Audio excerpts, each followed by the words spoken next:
Morning, boys and girls. This story is called The Bang Bang Noise.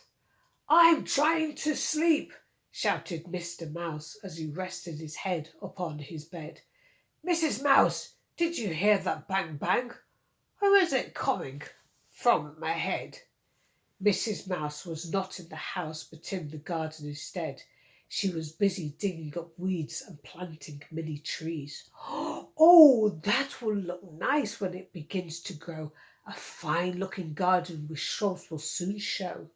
Just then there was a bang bang as the noise echoed across the land. Mrs. Mouse, did you hear that clatter? I'm trying to sleep. It's such a bother. Mr. Mouse hung his head out the window and waved his fist, and with a squawk said, I'm now bothered. You have to stop that bang bang, Mrs. Mouse. I'm getting kind of grumpy. My head, it needs its bed. Mrs. Mouse had a look around the house, then back to the garden she did go. She heard the sound and followed it round till a hollow tree stood in the middle of the ground. A family of woodpeckers was settling in. Oh, did we bother you with that sound? I'm sorry, it echoes right through the ground. We won't be long, please carry on. We're the woodpecker family called Tom, Dick and Harry.